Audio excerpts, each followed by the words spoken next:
Hey everyone, welcome back. Ready for another deep dive. Always ready.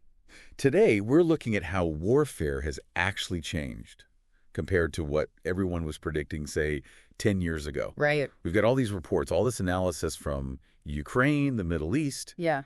and it paints a very different picture. It really does. It's a very different picture from what we thought back during the war on terror days. Yeah. Things felt, I don't know, a bit more contained back then. We were thinking about drone strikes. We were thinking about counterterrorism. Targeted. Yeah, warfare felt almost surgical in a way. But now, experts are calling this the age of comprehensive conflict. It's Wow. It's a lot to unpack. It's a huge shift, right? Yeah. I remember back then, everybody was talking about cyber warfare. Oh, totally. Cyber warfare being the future. Perfect, yeah. And it is a factor. But these reports are showing something way more complex. Yeah. Something almost like contradictory in a way. What we're seeing is the collapse of this idea of a continuum of conflict. Okay. This idea that, warfare progresses neatly from, low intensity to high intensity. Like a clear escalation ladder. Yes, a clear escalation ladder, yeah. But what we're seeing now is it's all happening at once. Mm-hmm. You look at Ukraine, they're using robot dogs, they're using autonomous drones alongside, good old-fashioned trench warfare. Like World War I style. Yeah. And all this while they're also facing, the threat of nuclear weapons. Like every chapter of military history is playing out at the same time. Exactly. One of the things that really surprised me was the return of naval warfare. Oh, yeah. Because after 9/11, it felt like land-based threats were the only thing that mattered. Mm-hmm. Right? Mm-hmm. Like the focus was on Afghanistan, Iraq. But now the maritime domain is back in a big way. Oh, for sure. I mean, think about this. Yeah. Ukraine has taken out over 20 Russian ships in the Black Sea. And then you have the Houthis. These are, relatively small rebel group.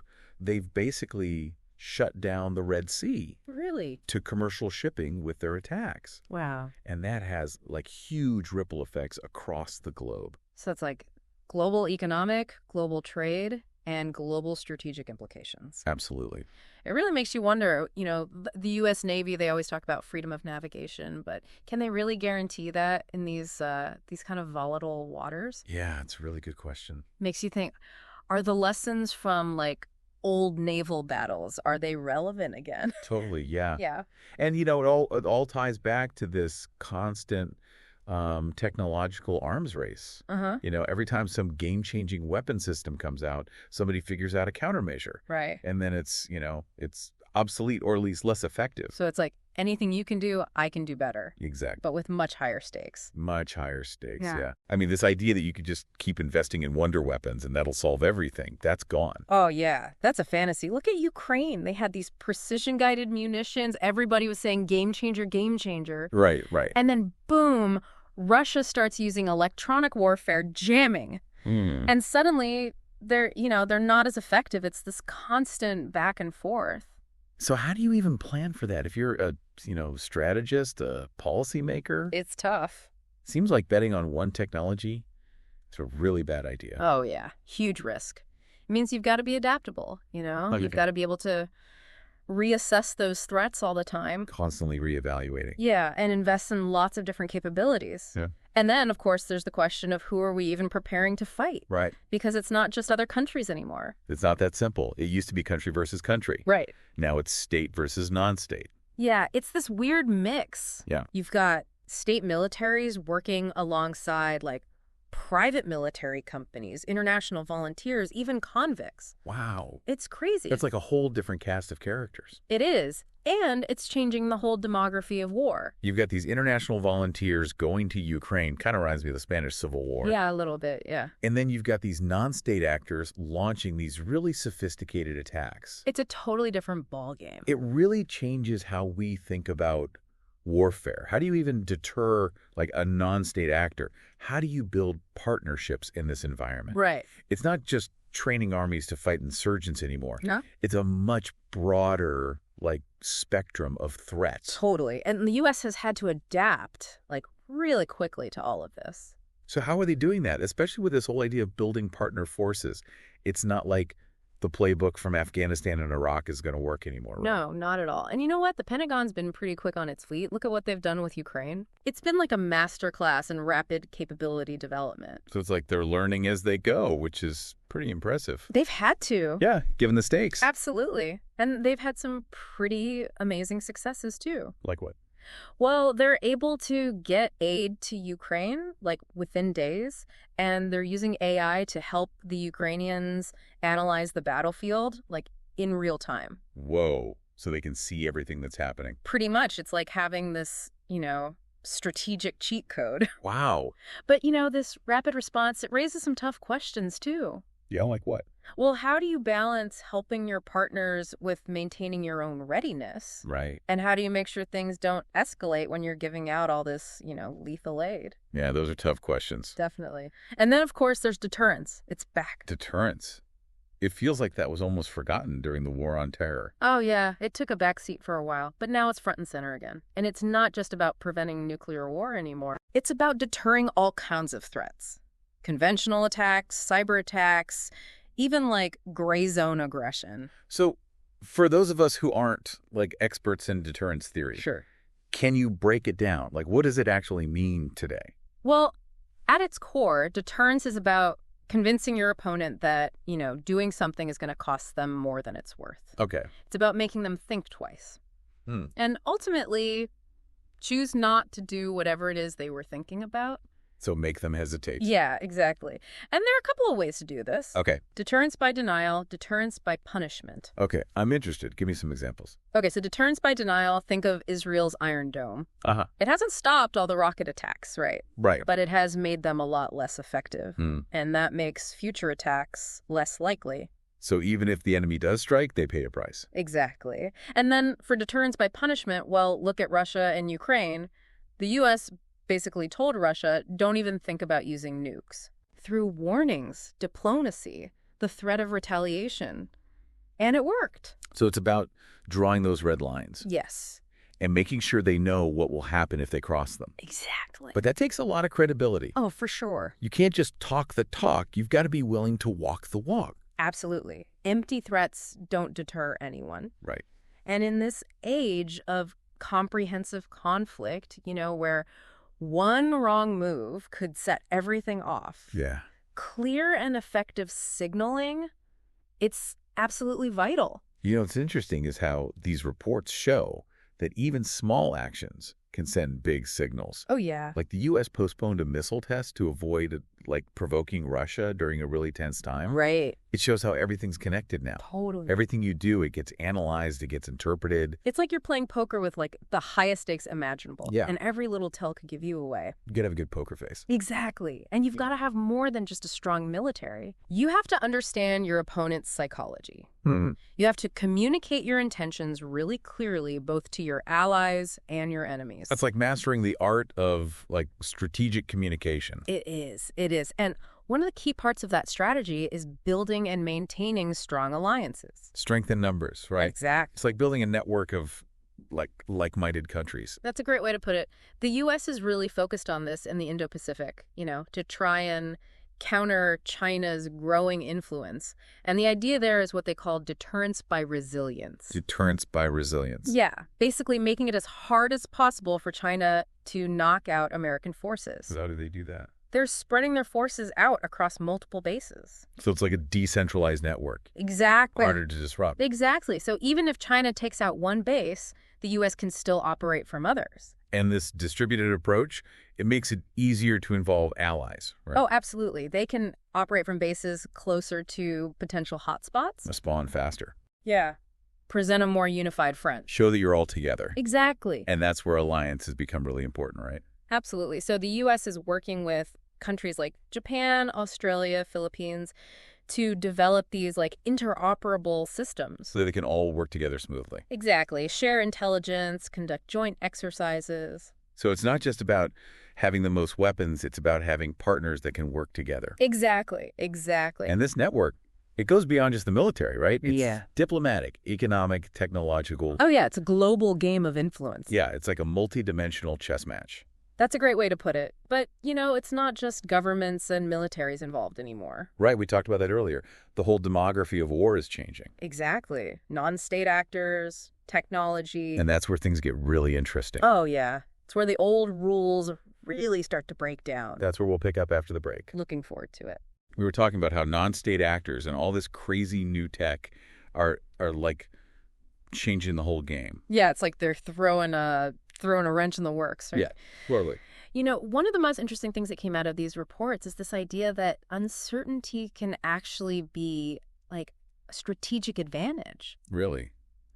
That's kind of counterintuitive, isn't it? Yeah. I mean, you'd think in a situation this tense, everybody would want to be like crystal clear about what they're going to do. Yeah, you'd think so, right? Avoid any like miscommunication, misunderstandings, that could escalate things. Traditionally, yeah, that's how deterrence theory's always worked. Clear signals, predictable responses. Yeah. But what we're seeing now, especially with how the U.S. is approaching the Indo-Pacific, it's different. They're deliberately being ambiguous. So instead of trying to like reassure China by being predictable, they're keeping them guessing. Exactly. It's all about introducing doubt into China's calculations. Okay, so how does that work? Well, the U.S. is basically saying, we're not going to tell you exactly which allies will help us if things go south. We're not going to tell you how they'll contribute or what form that support will take. So from China's perspective, any move they make, like against Taiwan, it becomes this huge gamble. Exactly. They don't know who they'll be up against, what the consequences will be. Makes them think twice. Yeah. They got to consider way more possibilities, makes their planning much harder. So it's like a deterrent without actually, directly escalating this situation. Yeah, exactly. But couldn't this backfire? I mean, couldn't all this uncertainty actually make things more likely to, like, spiral out of control? It's a risk, for sure. You're right. Miscommunication, misperception, it can happen. Yeah. But the U.S. seems to think that the benefits of this uncertainty outweigh the risks. So what are those benefits? Besides, giving China a little anxiety. Well, for one thing, it makes it really hard for China to plan for a conflict. I mean, if they don't know what to expect, how do they prepare? Right. It's like trying to play chess against someone who keeps changing the rules. Keeps you guessing, keeps you off balance. Exactly. But this only works if the U.S. can actually back it up. Right? Oh, yeah, for sure. They need to have the capability to respond to all these different scenarios, and they need to be willing to use it. So it's about, like, deterrence by resilience, right? Exactly. It's not just about having a big military. It's about being able to take a hit and keep going. That's it. Bend, don't break. Right. But how does that actually work in the Indo-Pacific? I mean, we're talking about this massive region, so many potential flashpoints. Think of it like a spider web. Even if you break one strand, the whole web is still there. That's the idea behind the U.S. spreading out its forces across all of these bases. Instead of having a few big, vulnerable targets, they've got this distributed network. Much harder to take out. Exactly. So even if China, let's say, attacks Guam, the U.S. can still operate from other places. And this also makes it easier to work with allies, right? Totally. They can operate from bases closer to, where things might kick off. Respond faster. Faster, yeah. Show a united front. Show strength in numbers. Exactly. And that's why these alliances are so crucial. The U.S. working with Japan, Australia, the Philippines to make sure they can all work together smoothly. So it's like a network that's stronger than the sum of its parts. It is. And this network idea, it goes beyond the military, too. Oh, yeah, right. It's diplomatic, economic, technological. So it's this global competition for influence, for partnerships. Yeah, it's a really high-stakes game. Like a global game of chess. Exactly. Yeah. But it's not just governments and militaries playing, right? Right. We talked about the changing demography of war. Exactly. Non-state actors, technology. Yeah, and that's where things get really interesting. That's where the old ways of thinking about warfare just don't cut it anymore. It's a whole new world. It really is. So before the break, we were talking about how non-state actors and all this, like, rapidly evolving technology are making things even more, more complicated. Yeah, it's like they're adding fuel to the fire. Right. We talked about the Houthis. Yeah. And they're a perfect example. They're not a major power. Right. But they're having this, outsized impact. Yeah. They're disrupting global shipping. They're challenging the U.S. Navy. And they're doing it with, relatively simple weapons. Right. Yeah, but they're using them in really smart ways. It shows that, asymmetric warfare, it's not going anywhere. Nope. In fact, it's becoming even more important, I think so, yeah. especially with like global trade and how connected everything is. Absolutely. And then on top of that, you've got technology changing so fast. Right. Think about drones, artificial intelligence, cyber warfare. Yeah. All of that could be used to like cripple entire countries. Yeah. And the scary thing is, it's getting easier and easier for anyone to get their hands on this stuff. So the barriers to entry are lower, Way lower. but the potential damage is higher. Exactly. So like, how do we even wrap our heads around that? Well, we need to start thinking about security in a whole new way. Okay. The old ways of doing things, relying on the threat of massive retaliation, Yeah. that might not work anymore. Yeah, how do you deter an enemy that like isn't afraid to die? Exactly. Or an enemy that doesn't have a clear, central command structure? Right. Or what about an enemy that can launch a devastating cyber attack from like anywhere in the world? It's a whole different ballgame. Yeah, it feels like uncharted territory. It is. And one of the ideas that keeps coming up is this concept of preparing for total war. To prevent it. Yeah, Okay, exactly. explain that. Well, it's about showing that you're ready to fight on any front. Land, sea, air, Space, cyberspace, the whole 9 yards. and against any kind of adversary. State militaries, terrorist groups, hackers, you name it. So it's like saying, don't even try it. Because we are ready for anything. But this goes way beyond just like having a lot of weapons, right? Yeah. It's about building a resilient society, having strong alliances. Investing in new technologies, coming up with new strategies. Yeah, so you can adapt to like whatever comes next. Exactly. It's a whole of society approach. Mm. You have to realize that the front lines aren't just on some battlefield anymore. Right. They're everywhere. Financial systems, infrastructure, the internet, even social media. So it's like a constant state of preparedness. In a way, yeah. But it seems like the U.S. is like taking this seriously. Yeah, from what I've seen, they are. They're dispersing their forces, deepening their partnerships, investing in things like AI Yeah, they're constantly running simulations, war games. to stay ahead of the curve. Right. And they're learning from the past. Yeah, like what happened in Afghanistan and Iraq. Right. That's informing how they're supporting Ukraine and Taiwan. They're being more like agile, moving faster, adapting quicker. And using technology in smarter ways. I remember reading about how they're using AI to help the Ukrainian military. Oh, yeah. Like they can analyze the battlefield in real time. Yeah, it's pretty amazing.